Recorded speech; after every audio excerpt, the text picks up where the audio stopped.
Hey guys, welcome back to my channel. First off, I want to say wherever you are in the world right now, I hope that you are safe. I hope that you are happy and doing well. So this video is basically going to be about my why, and that is why I choose to travel. First, I'm going to talk about why I choose to travel, like overall, because this has been a goal of mine for some time now. And then I'll talk a little bit about why I chose to travel now during this pandemic. So, first off, I want to reintroduce myself. For those of you who don't know, my name is Adrienne Hull. I'm originally from Greenville, North Carolina. I was born and raised there. And I have two children. I have a 15-year-old son, his name is Gabriel, and I have an 11-year-old daughter named Ava. And so currently we are in an area called Ciudad Coquel. It's right outside of Merida, Mexico, in the Yucatan. So we've been here since, July 19th. And so yeah, we're just kind of settling in, sort of acclimating ourselves to life here in Mexico. And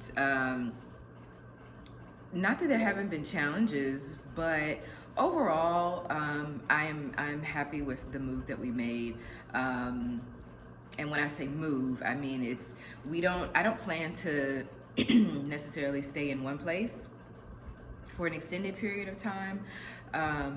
But we will likely be here in Mexico for the next 5 or 6 months. So our visa runs out, I think January-ish, mid-January. So we'll be here at least until then, maybe longer if we can get an extension. But we will travel back to the States to visit some important people there. But anyway, like I said, the title of this video is why I chose to leave my birth country, the United States. I'll go ahead and give you like the short answer, because I know a lot of people, especially a lot of people of color, are leaving the US because of all the racial tensions and the murders and things that are going on in the US right now with cops and things. But my reasons for leaving the US don't center around that. Like I said earlier, I have been wanting to travel really all my life. And so this isn't something new for me. I've had this wanderlust spirit my entire life. Like even as a child, whenever we would go, like we didn't travel a lot when I was younger, but whenever we did go, like it was very exciting for me. It was very like thrilling to get in a car and go somewhere. I think we rode a train once from North Carolina to DC, and I don't know, it's one of those things that I've always wanted to be one of those people that like lived out of a suitcase and just hopped around place to place at will whenever I chose. And that it has stayed with me my entire life. So this is nothing new. And I have done some traveling, not outside the States. This is our first time actually being outside of the US. And I take that back. I've been to Canada before when I was like 16 or 17. But as a family with my kids, my two children, this is our first time venturing outside of the US, our first passport stamp officially. So, but we've traveled up and down the East Coast. Like I said, we've been all over North Carolina, Virginia, West Virginia, DC, Maryland. I've been to New York. Like I said, I've been to Canada, the Niagara Falls area, and somewhere else. I can't think of the name of it right off the top of my head. And then we've also, last year, we drove to Florida, and I talk about that a little bit in my one of my previous videos, because we actually attempted to start our travel around the world adventures last year, and that didn't work out. So you'll have to go back and check out that video. But we've traveled to Florida. Of course, to get to Florida, we went through Georgia and South Carolina. So yeah, we've kind of done a lot of traveling on the East Coast, and looking forward to traveling like all over the world. And obviously right now that's easier said than done, but Mexico is one of those countries that is open, welcoming to Americans. So I thought, hey, why not come on down here? But yeah, I pretty much all my life, I grew up watching PBS, like all the Travel Channel shows, Rick Steves, Samantha Brown, Anthony Bourdain, anything that I could really like, anything that had anything to do with traveling. And it didn't matter where it was. If it was outside of what I was used to, which was, you know, North Carolina, the United States, I wanted to watch it. It didn't matter who was hosting it. I just love like the landscape of different places, the foods that they would showcase in all these different places. I'm a huge Anglophile. I love anything English, British, I love it. Whether it's comedy, drama, murder mystery shows, like Sherlock Holmes and all those shows. I love it. So I also love the landscape of England as well. Like one of my bucket list items is to visit not only England, like the country, like the city part, like London, but I would love also to spend some time in the countryside, the English countryside. It's very, very beautiful. And it was kind of really made popular with me from, I know most of you probably won't recognize this, but there's an English series, murder mystery series called Midsummer Murders. And I started watching that, like, I don't know, maybe 5 or 6 years ago. And I've probably watched the entire series like maybe 3 or 4 times, maybe even 5. Just completely obsessed with it. But a lot of the backdrop there is set like in the English countryside, and it's just absolutely beautiful. So all the different travel shows of my childhood basically defined my wanderlust and like my need to just hop around, go from place to place. When I was younger, my parents are actually Jehovah's Witnesses, my mom and my stepdad. And so every year we had like a big convention that we had to attend. And most of the time it was in Hampton, Virginia. So every year they would like book a hotel for I think 2 or 3 days, and you know, we would attend this convention. And of course I was a kid, so the convention part wasn't like the hit of the trip. It was the fact that we got to stay in a hotel room, and afterwards, you know, we could go swimming. So that was like a big thing for me. That was like our family vacation, and we didn't take family vacations, but that kind of took the place of it. So we go to these conventions, and like from say 8 in the morning to maybe 2 or 3 in the afternoon, we'd be there at the convention, and then afterwards we would leave, you know, and come back to the hotel and undress, and I'd be able to put on my bathing suit and go downstairs and go swimming. So that was that was probably one of the highlights of my childhood. There aren't many of those, but that was definitely one of the highlights, to be able to do that. So, and I like staying in hotel rooms. Like I'm one of those people that like, I actually like not sleeping in my own bed. I like I don't know, it's hard to explain. I like the just changing, constantly moving around. I don't know, it's just maybe it's in my DNA. But so yeah, I've always wanted, my goal right now actually And I say right now, which is funny, but my goal overall is to visit every single country in the world, or at least as many of those countries as humanly possible. I know a lot of people have actually done that, like visited all the countries. I think it's 194, I believe. So that is one of my goals, like in life. And I don't really have like a timetable for that. That's just something that I would love to do. I'm a huge culture lover. I love learning about other cultures and other people and how they live. Again, anything that is different from my life, what I'm used to, I'm just like immediately drawn to that. I've always been one of those people that had all kinds of friends, like non-American friends. Growing up, I had like a lot of Latino friends because that was the area that we lived in. I grew up in an area in Greenville, North Carolina called Pactolas, and it's one of those little pockets that's right outside the city. But going to school, most of my friends were Black or Latino, and then I had some white friends as well. But so there was some diversity growing up. My parents had like a mixed variety of friends as well. So, and if they had kids, obviously I was able to like play with them or whatever.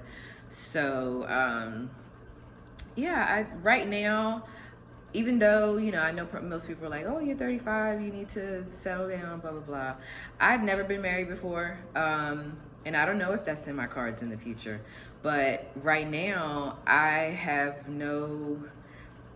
don't really have a desire to like buy a house and, you know, settle down. It's just not something I want to do. Not that I don't want like someone special in my life or whatever, but right now it's just not, I don't have that need to settle down. And definitely, I don't think my life or my lifestyle fits in the mold of, you know, typical Western standards at all. So just to give a little background about myself. So like I said, I grew up in Greenville, North Carolina, been there pretty much all my life. I have a bachelor's degree and a master's degree both from East Carolina University. Go Pirates. And I think because I had my son when I was 20, and I've basically been a single mom for the past 15 years. And with that, like I've been alone a lot. Like I've had some relationships, but for the most part, I've been alone and like on my own and in my own apartment or whatever. And when I finally got serious about going back to school and like made it a priority, you know, I was under the impression at the time that, okay, this is like my ticket out of this life that I was in currently. It was like, okay, I have to go to school, I have to get my degrees and, you know, get the quintessential job, better job, and, you know, with the benefits and blah, blah, blah. And then my life will be different.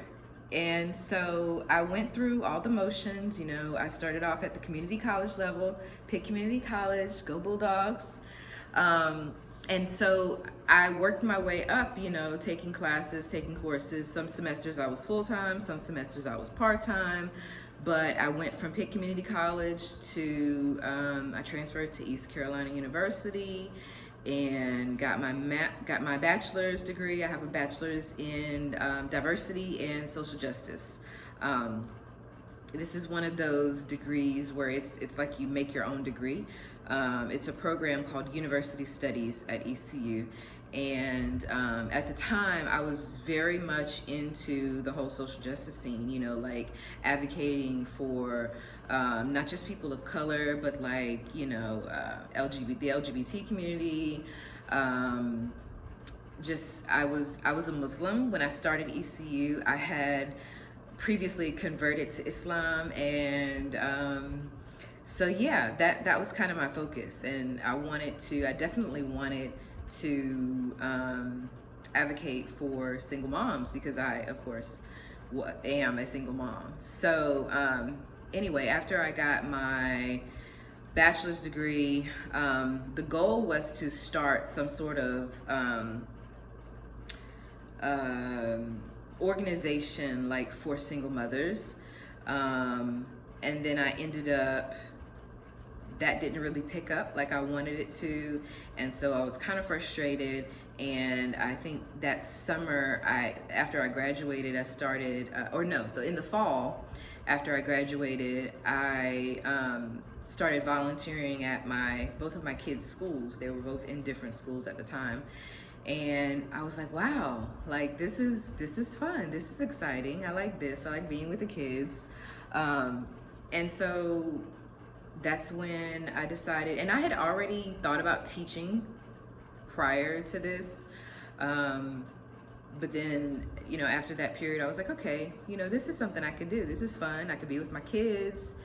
So it was nice. So I spent like a year being a substitute teacher, just to kind of get my feet wet and make sure that it was something that I wanted to do, which nothing can actually prepare you for teaching. I'll go ahead and say that. So anyway, I did that. I went back to ECU.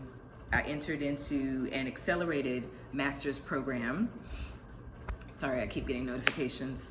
I did a 1-year accelerated teaching program and graduated in 2018 with my master's degree and my teaching license. And I started teaching. I got a job about 2 hours away in Morrisville, North Carolina.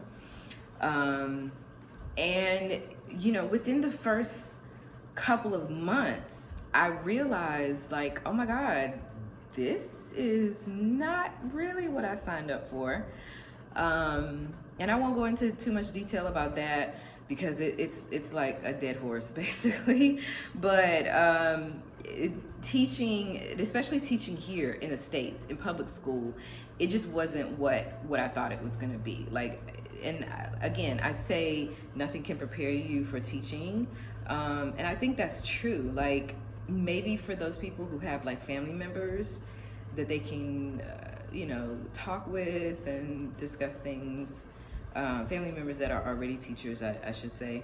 But for me, it was like a harsh reality of like, wow, this is not what I thought it was gonna be. And then also, I had this sort of, I don't know, idea that after I graduated and got this job, that all of my financial problems would suddenly disappear because I'd have more money, so I'd be able to do XYZ and take care of XYZ. But the reality also of that is that it wasn't true because, yes, I was working and making my own money and I had benefits and blah, blah, blah. But, the cost of living in the area that I was in was, it was a lot. Like, I was paying maybe $1,500 a month in rent. And yes, I could afford it, but it never left me. And yes, I was able to pay my bills, but it never left me with a whole lot left over to do anything with. So I still had to budget like crazy. Like, I still had to, watch how I was spending my money, and it never seemed to be enough. Like, no matter how much I budgeted, no matter how much I cut back on this and that, it never really seemed to be enough. And I know a lot of people would say, oh, we'll just move to an area that has a lower cost of living. Well, an area that has a lower cost of living is gonna pay teachers less.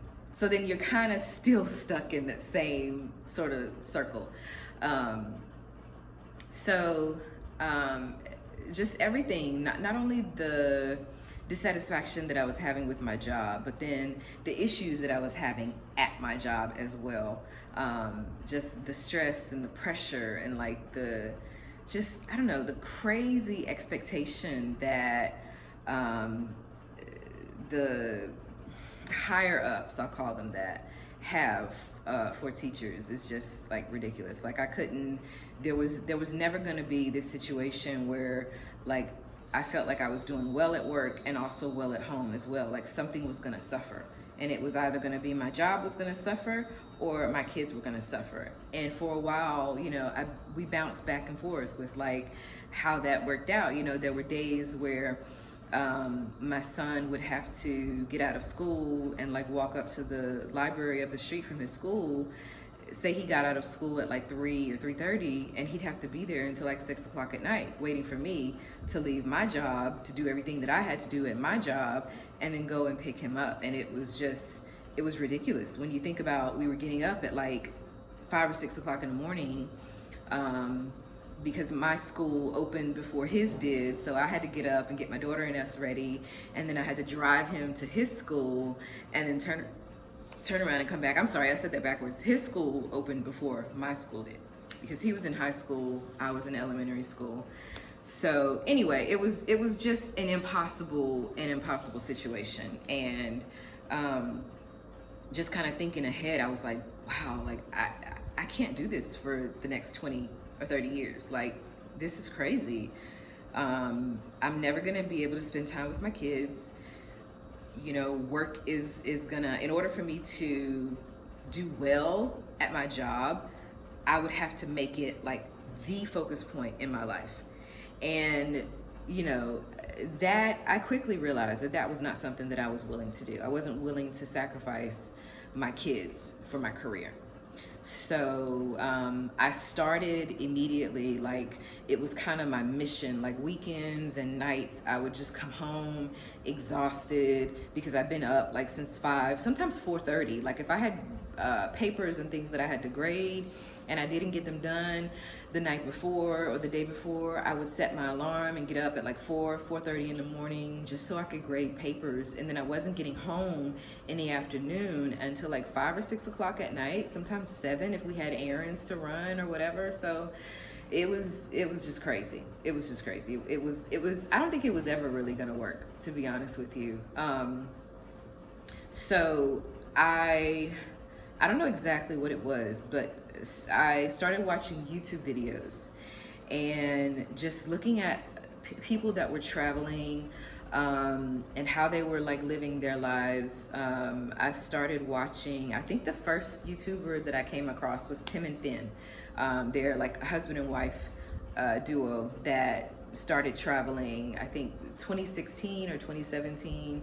They went on they took a year-long honeymoon. They saved up for it and they took a year-long honeymoon, and then they came back and got regular jobs again and decided no, we want to go back traveling. And so I've been following them for a while now. And different like podcasts, like Location Indie, I love that one. I looked into a lot of world schooling communities. I started looking into Facebook travel groups, and I believe it was the spring, or no, maybe it was the fall. But it was right around like the end of 2018, early 2019, I came across Trippin' Mama. And of course, she has actually, I think she's rebranded her business now. So, but she was Tripping Mama when I first met her or first came across her. And she was a single mother like me. She has 3 girls. And when I was watching her videos, and I was like, oh my God, she's actually traveling full time with her kids. Like, of course, I saw it with Tim and Finn, but I was like, okay, they're 2 people, they're single, they don't have kids, they both were working full time. But then for me to see it in a single mother, like, wow, this is possible for someone like me as well. Like I was floored. So I just like started researching more and more and more, like, how can I do this? How can I make this possible?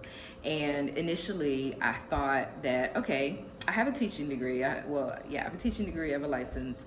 I could just get a job abroad, because that was another thing I was looking into. And honestly, I won't rule out teaching again abroad, but we'll see. But I started following a lot of people online, their pages, and they were teaching in, Dubai, or teaching in South Korea, or teaching in Japan, China, blah, blah, blah. And I was like, it's like, okay, that seems like a pretty cool idea, you know, because anything at the time I was like, God, anything could be better than teaching in the US. And I was hearing all these stories about how much more relaxed teaching is outside of the US. And not only like there's the possibility of teaching like a grade level, but then also just teaching English. And so that appealed to me as well. And I don't know exactly what happened, but somewhere along the way, things got really bad at my job.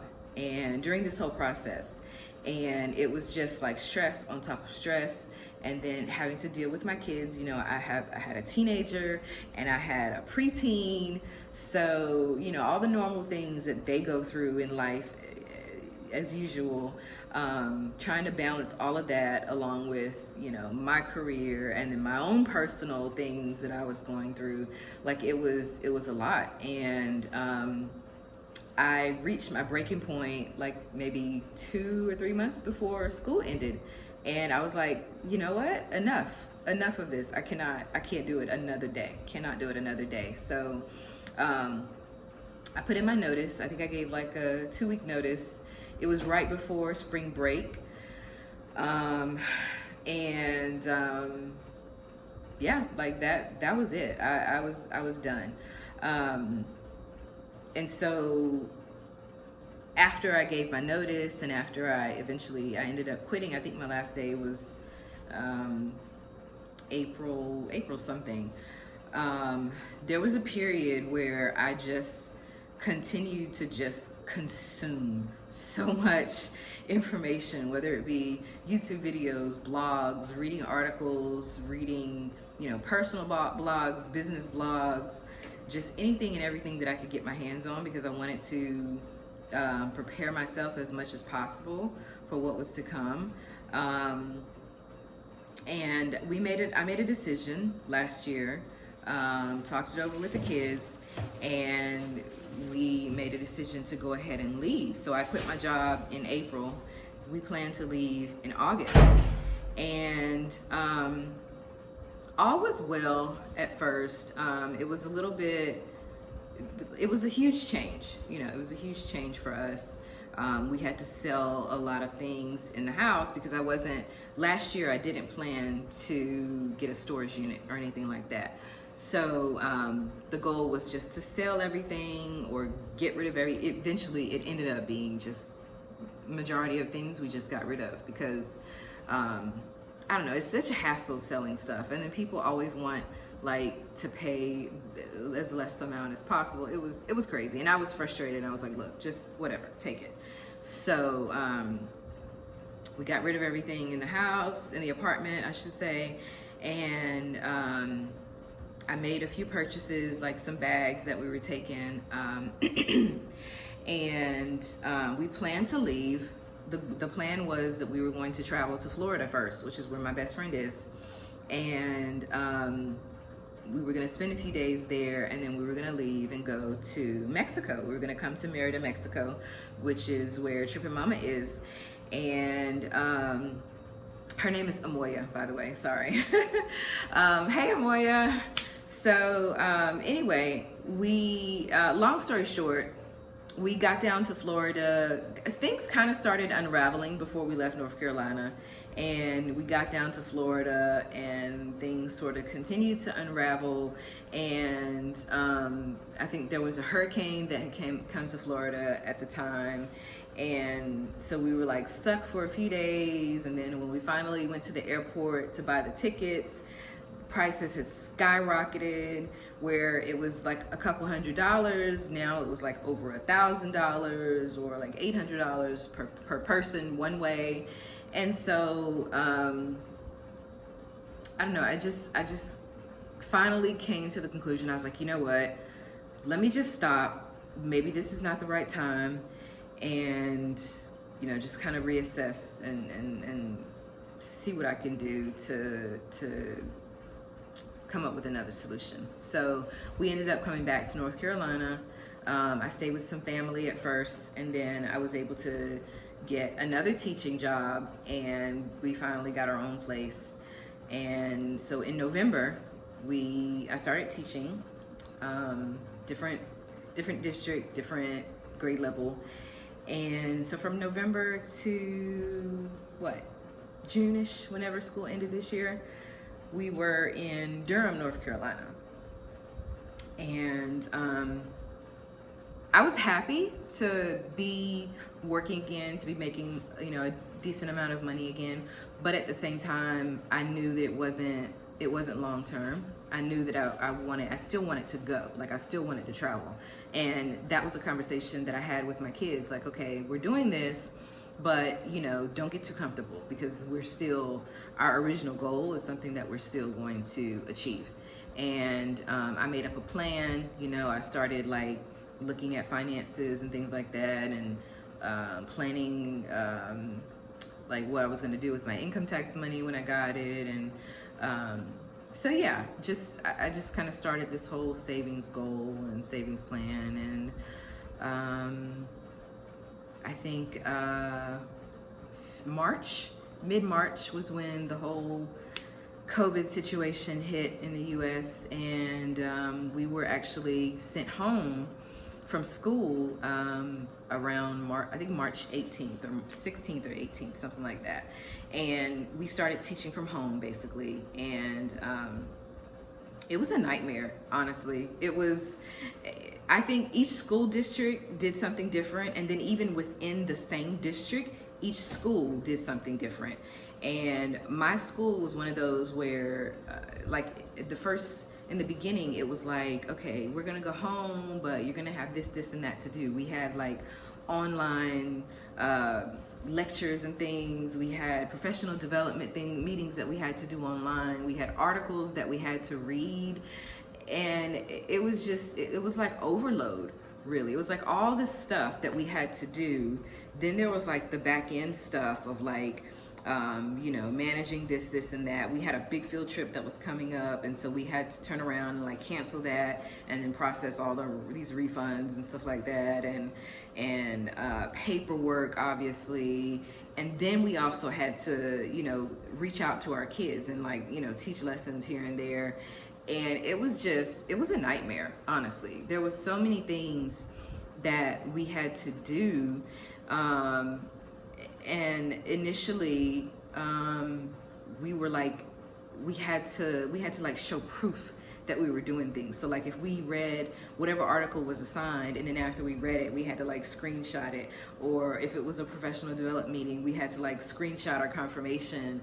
And then there were articles that we had to write about, I think our AP made up a Prezi and different articles. Every time we finished an article, we had to do a summary of it. It was just crazy. It was what's the point of this? What is the point?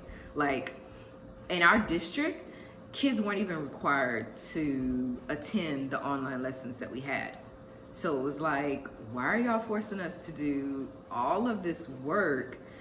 I literally, out of maybe 18 kids that I had in my classroom, I had maybe anywhere from 2 to 4 kids that would show up. So, it was kind of pointless.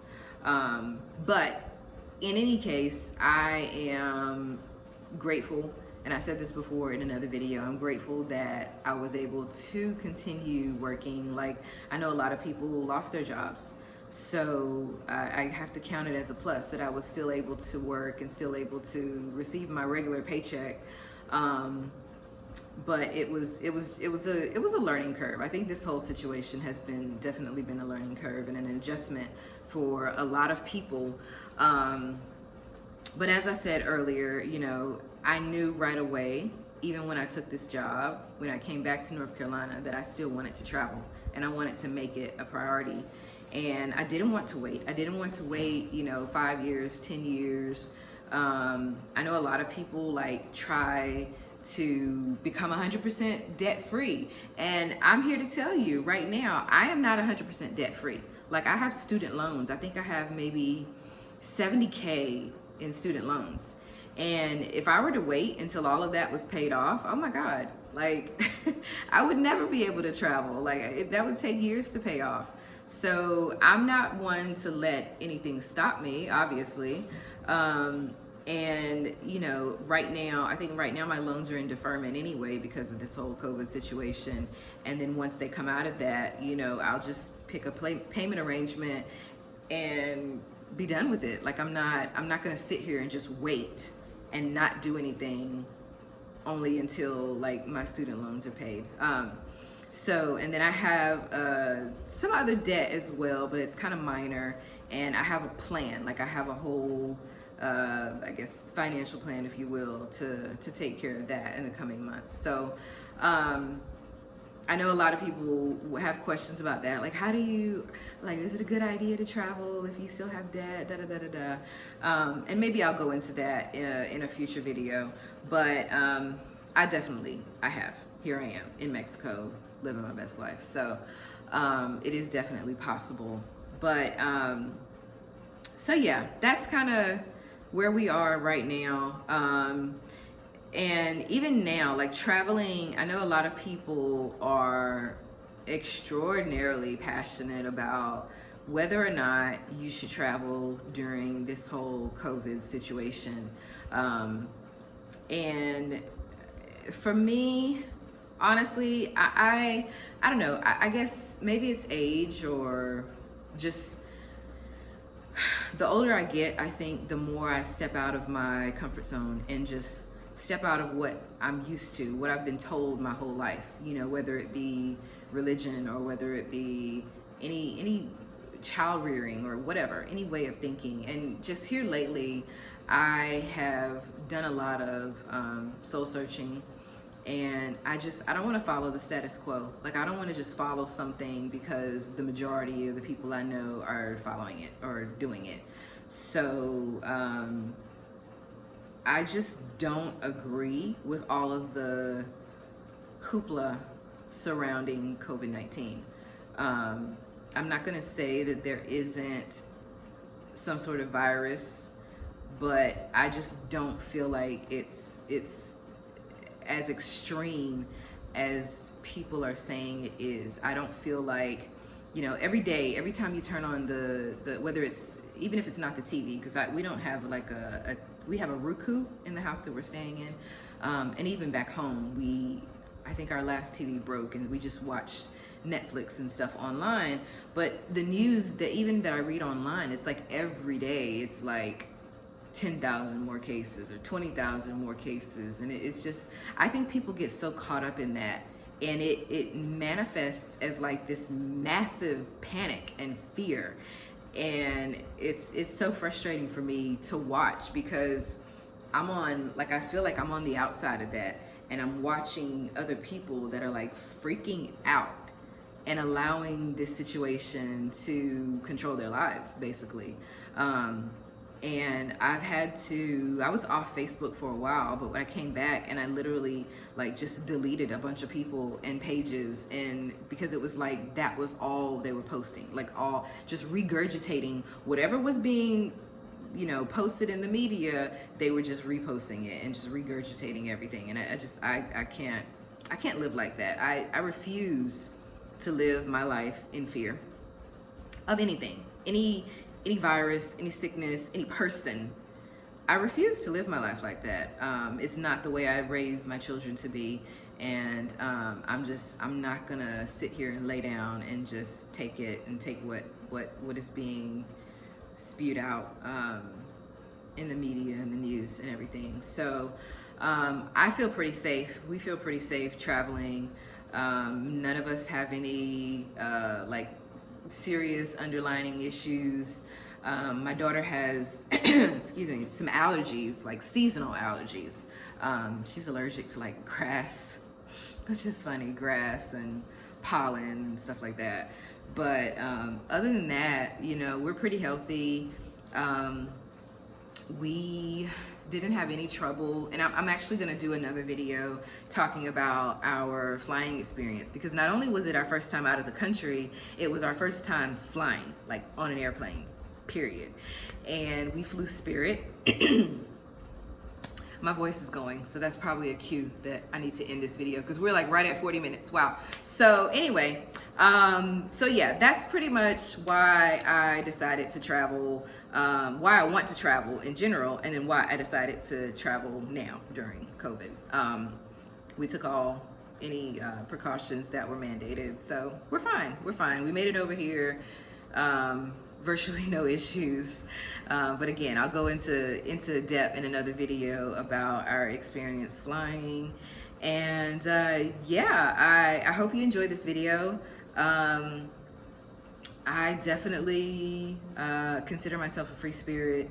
I don't have a what do you call it, a traditional, I guess, way of living or thinking about life and anything in general. So some people think I'm kind of out there, and that's okay because obviously they're not my people. So anyway, I hope you enjoyed this video. If you did, please like, comment, subscribe to my channel. I have said this multiple times, like, oh, I'm gonna start putting out more videos, and this is like the first step, or one of the first steps in that direction.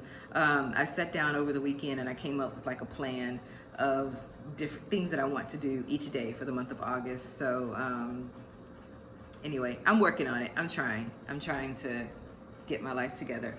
Honestly, right now we're just kind of in chill mode because everything that we're doing, everything that we're seeing is brand new to us. So we're just kind of taking it day by day. I don't really have any expectations. I'm not like pushing myself.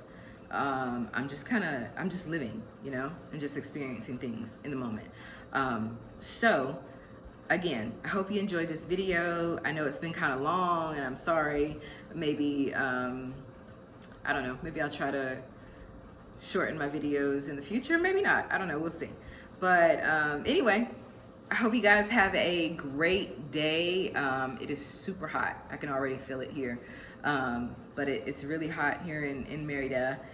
But have a great day. Enjoy your families. Have fun. Love yourself. Be kind to yourself. Be kind to one another. Peace.